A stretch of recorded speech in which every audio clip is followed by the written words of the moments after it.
Story 1. The Possession of Willowbrook House. In the heart of the secluded Willowbrook Forest stood a centuries-old mansion, known simply as Willowbrook House. Its dark history was whispered about in the surrounding villages, a history shrouded in legends of curses and unspeakable horrors. For generations, the mansion had been abandoned, left to decay in the shadows of the encroaching forest. Its windows shattered, its walls covered in ivy, and its grandeur fading into obscurity, it seemed to be a place that time itself had forgotten. But one fateful day, a group of urban explorers, drawn by the allure of the supernatural, decided to venture into Willowbrook House. Among them was Claire, an amateur paranormal investigator with an insatiable curiosity about the unknown. As they approached the mansion, the air grew heavy with a sense of foreboding.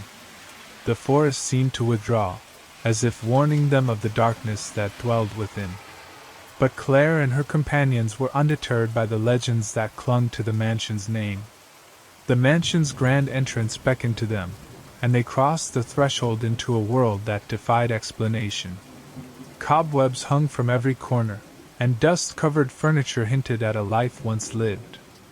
It was a place that had been abandoned hastily, as if its occupants had fled in terror. As the group explored further, they discovered a hidden staircase that led to the basement, a place that seemed to have been untouched by time.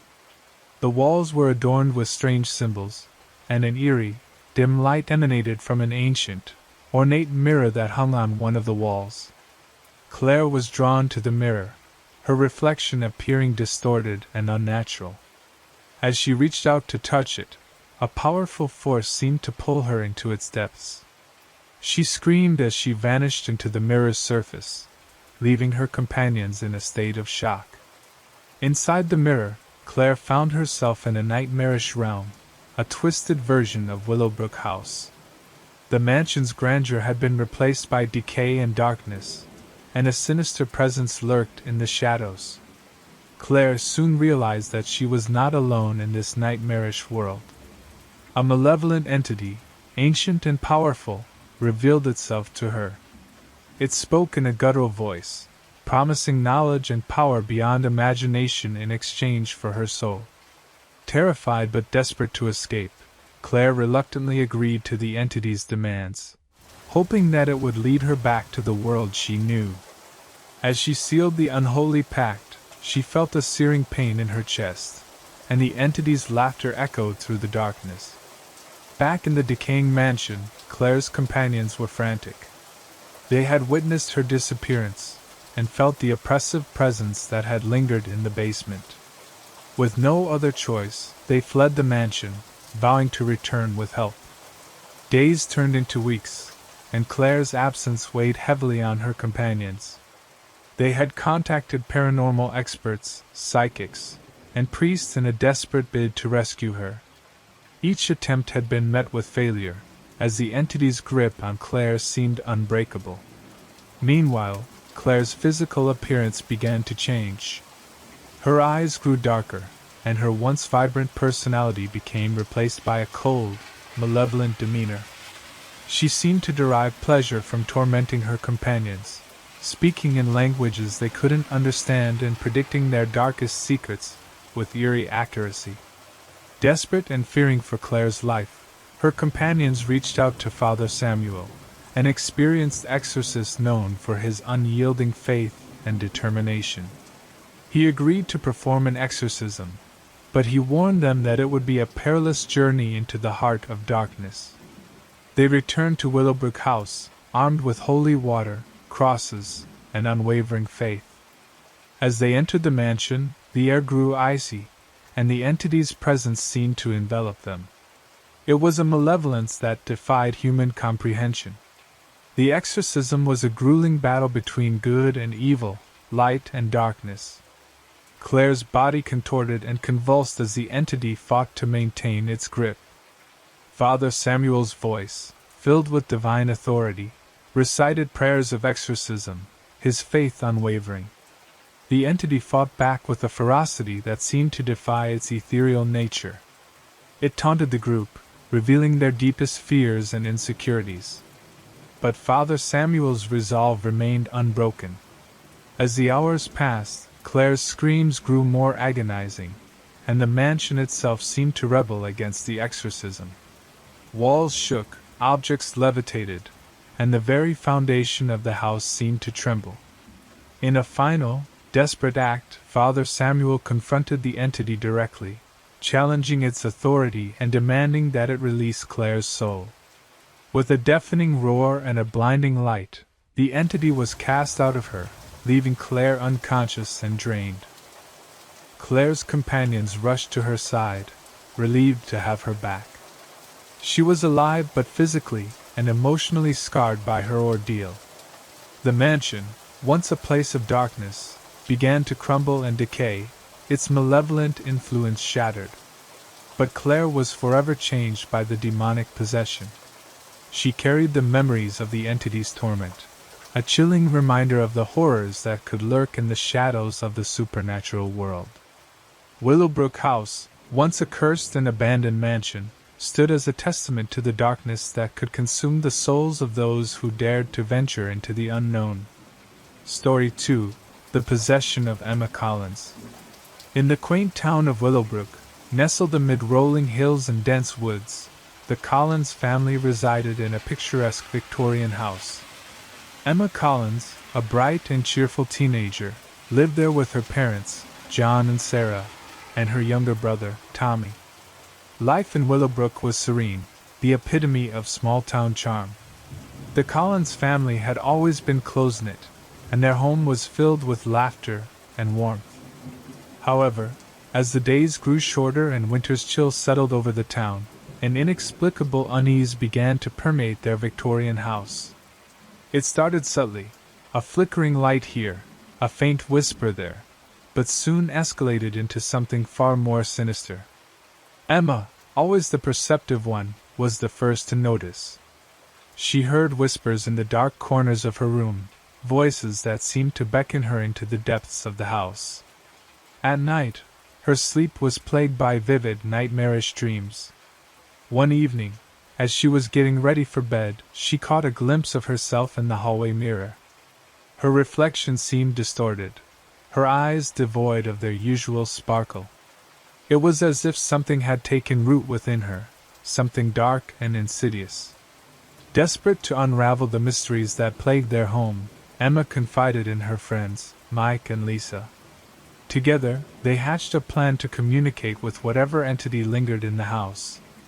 They decided to use a Ouija board, believing it would provide answers to their growing fears. One cold winter night, as the wind howled outside, the trio gathered in Emma's dimly lit bedroom. They placed their hands on the Ouija board's planchette and began to ask questions, hoping for a response from the other side. To their astonishment, the planchette began to move on its own, spelling out words with chilling precision.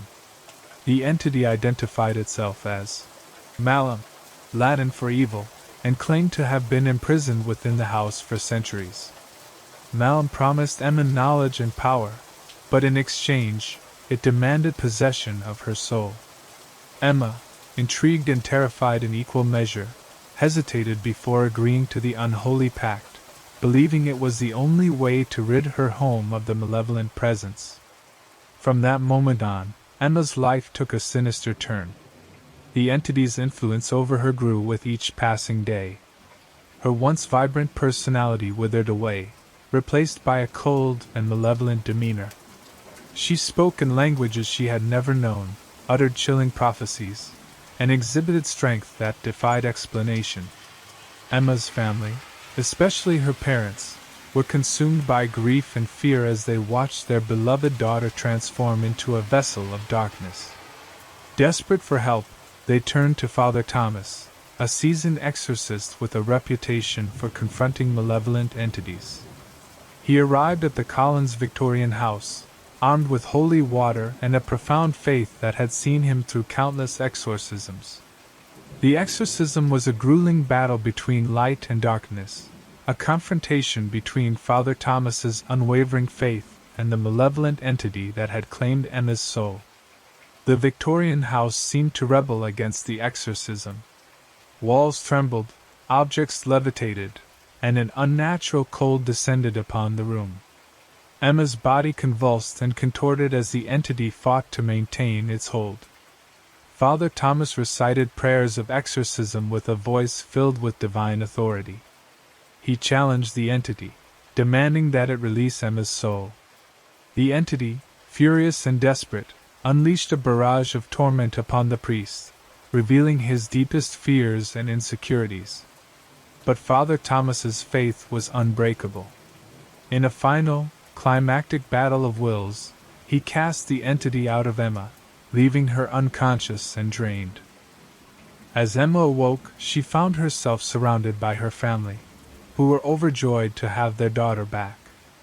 The malevolent entity had been banished, and the Victorian house was free from its sinister influence. However, Emma was forever changed by the possession.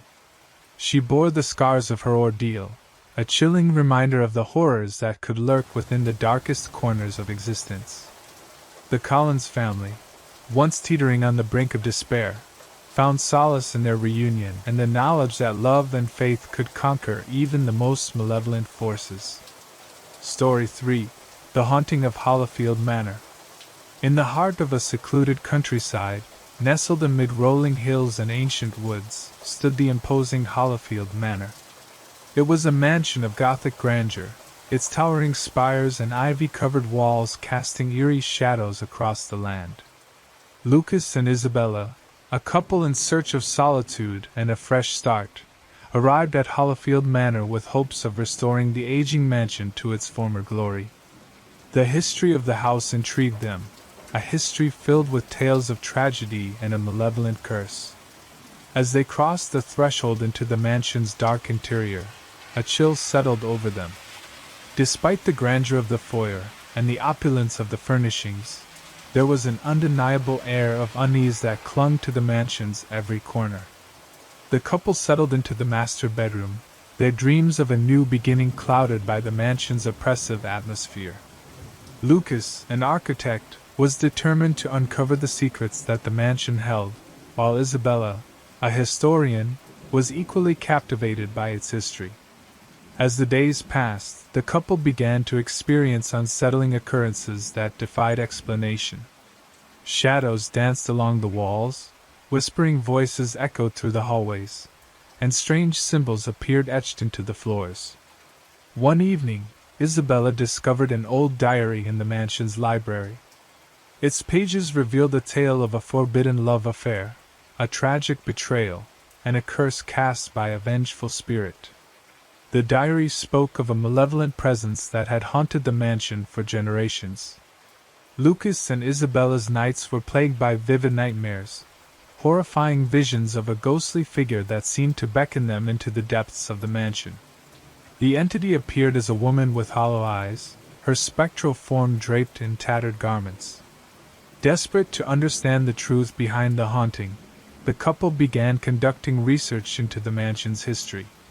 They learned of a tragic love story that had unfolded within its walls, a love story that had ended in bloodshed, and a curse that had plagued the mansion for centuries.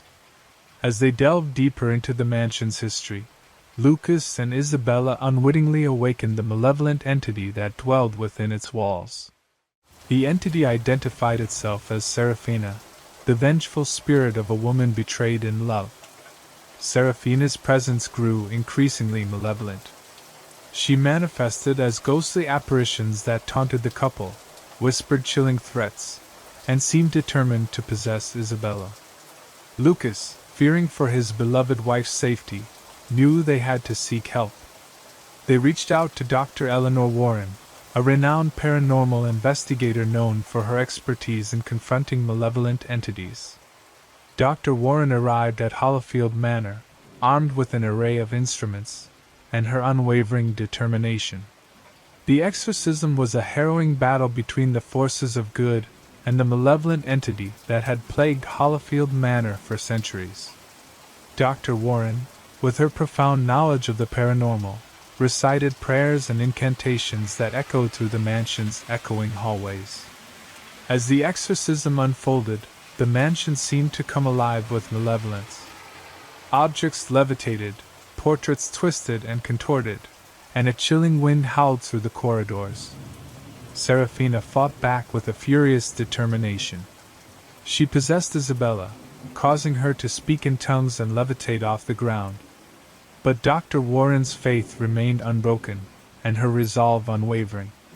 In a final, climactic confrontation, Dr. Warren challenged Serafina's authority and demanded that she release Isabella.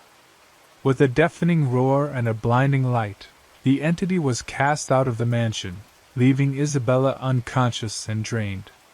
As Isabella awoke, she found herself in Lucas's arms, free from the entity's grasp. The mansion, once a place of darkness and despair, was now bathed in the warm light of dawn. The couple realized that they had not only saved themselves but also freed Serafina from her centuries-old torment. The mansion, once cursed, was now at peace, its dark history laid to rest. Lucas and Isabella knew that their journey had been a perilous one, but it had also brought them closer together. They had faced the malevolent forces of the supernatural and emerged victorious, a testament to the enduring power of love and the human spirit. Did you like these stories? Make sure to subscribe to DreadHallowsTV. Do you want your own scary story to be featured next? Contact us by sending an email or comment on this video.